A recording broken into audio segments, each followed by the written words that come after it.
Hey guys, welcome back. BDCKR here. We're back with our weekly recap of all things Injustice. This is for the week of February 18th, 2021. The current character challenge is New 52 Superman. That's a 1 week repeat, as always.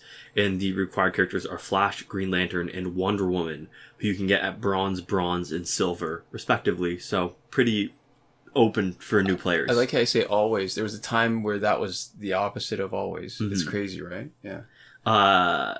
His passive is Rage of Krypton, which is Superman receives plus 100% basic damage buff for accumulating power, stacks up to 3 times and can't be rinsed, and Superman takes 15% less damage with every Justice League teammate. And then it tells you which ones are Justice League teammates, which are Batman, The Flash, Green Lantern, Aquaman, Martian Manhunter, Cyborg, and Wonder Woman. He's got 1,300 attack and 1,500 health. So, interesting, even though it's not listed, Superman counts as a Justice League teammate? For himself. He doesn't count himself, but if he had teammates that were also Superman, it would count. Mm-hmm. So he actually maxes out at 30%. Yeah. But you know who should be on that team, on that list, still doesn't count as Shazam. He's Justice League. Last available, actually, before we started keeping track of on our spreadsheet, but it was close enough that we could find him on the week of December 20th, 2018.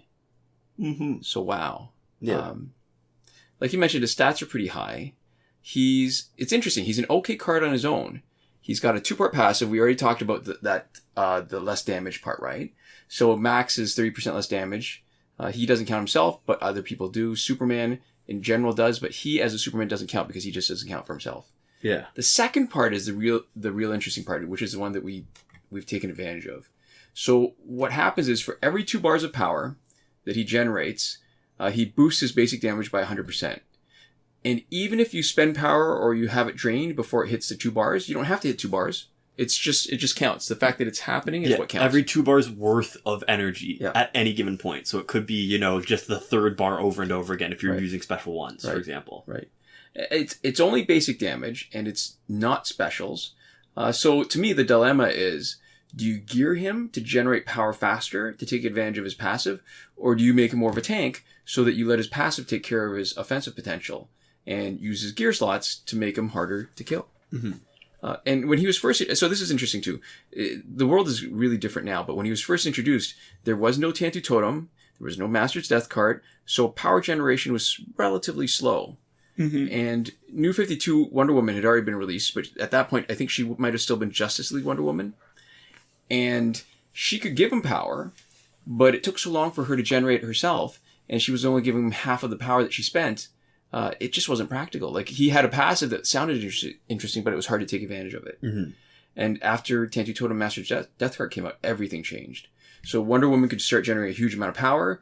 She could pass it along to Superman, and by the time you needed to bring him into the fight, because she'd, done a few special 2s, and she needed to, something unexpected had happened. His passive had already boosted his basic damage a lot. Yeah, so you basically offloaded all the power generation work to a different character on the team, so you didn't have to use his gear slots. Right, exactly.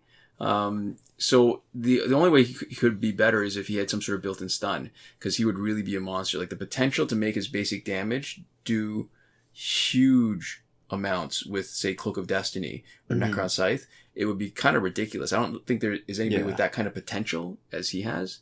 I should point out that we had him in our original Justice League team that we'd considered one of the best teams ever. Link is in the description. There's lots of different options, but I think really if you want to make the most of his potential, he needs New 52 Wonder Woman. You have lots of other options for third teammate, right? You could boost his power generation with Regine Green Lantern, and because Green Lantern's still a Justice League teammate, you still get that extra 15% reduced damage. Mm-hmm. Or you could boost his damage reduction by even more using New 52 Shazam. And see, this is what bugs me, right? Because 25% is still more than 15. So there's a slight advantage there. But can you imagine if he counted as a teammate? Yeah, that would be ridiculous. Yeah. So the main reason he isn't on our Justice League team anymore is that it still takes time to boost his damage. And sometimes we need a basic damage dealer at the beginning of the fight if we want to get through the fight quickly. Mm-hmm. So there we go. This weekend's multiplayer reward is Blackest Night Doomsday, and his passive is Dark Momentum, which is well tagged in. Doomsday special attack builds up over time to do a total of 2 times damage. He's got 1050 attack and 1400 health. He was last available in July of 2020, and as we've been mentioning, we are back on schedule for the rewards for online multiplayer, so we are expecting Ares next week. Right. So you mentioned his stats. They're pretty good overall. They're weighted more towards health, which I don't love, but and he's also had enough seasons. I mean, I think everybody in multiplayer's had enough seasons that you can legitimately see a lot of non-hacked Elite 10 Doomsdays. So the practical nitty-gritty is he gets a 1/3 boost for every 7 seconds he's in play, and it's not 7 seconds into the fight. It's that he needs to be the one on the screen in the fight. And that means with that passive, the passive doesn't make him better enough to be the star of the team, because in my mind, the star is your biggest damage dealer, the one that starts it off. And in the Tantu Totem world, I keep on saying Tantu Totem a lot because it really did change the game. Yeah. That means tagging it immediately for specials. I mean, listen, he still could be your first guy, but you're doing it with basically no passive for the first 7 seconds, right? If he's going to be your guy. And I think he really needs to be in a Blackest Night team with Hawkgirl. Her passive that revives Blackest Night teammates makes him more tanky. He has a better chance of surviving 21 seconds to double his special damage. And he could be, I guess he could be okay as a specialist. But here's that same tension, right? Do you give him gears to get to his specials faster? Or do you make him more tanky so that he can survive long enough to take advantage of his passive, right? More power or just more damage once he gets the power? And yeah, that's the issue, is that even though it's an offensive passive, because it takes time, it naturally slows down fights to take advantage of it. Right. So most of the characters, there isn't a trade-off like that. So I think even on a Blackest Night team, the top 3, I think, in no particular order, are Hawkgirl, Flash, and Batman. Yeah, because those are the 3. I think so. Yeah, and so maybe Doomsday makes it on team if you're missing one of those 3, but he's not even the best Blackest Night character or best top 3 Blackest Night characters. Yeah. Yeah. So there we go. So in the store, first off, we want to note that we had the Femme Fatale last week showing up after a recap, and then it disappeared before this recap. Yeah. So it was there, but it's not staying in. Yeah. We also have the Hawkgirl Earth 2 bundle for $24.99 Canadian as always, which includes 100,000 power credits. Doesn't unlock anything in the store, but it is included in next week's challenge. We also have the Red Sun Pack 2 for $26.99, and that comes with any 3 out of a possible 6 characters. So that's Batman, Deathstroke, Green Lantern, Superman, and Wonder Woman at a 16% chance of each of them, and then Solomon Grundy at a 20% chance. It's like a kick in the teeth, right? I mean, I know it's only 4% more, but the most likely character out of that 6-pack is the worst Red Sun. Well, that 4% more is like the amount of that's worth 50,000 credits in the challenge pack, right? Yeah. When you want a specific character. Yeah. I still remember when this Red Sun pack was what? It was 400,000 credits? Something, yeah, like 425 or something like that. It was such a good deal. Yeah, and it came with a specific set of 3, which is even better. Back when it was only the 3, Superman, Wonder Woman, Solomon Grundy. Yeah, that's a shame.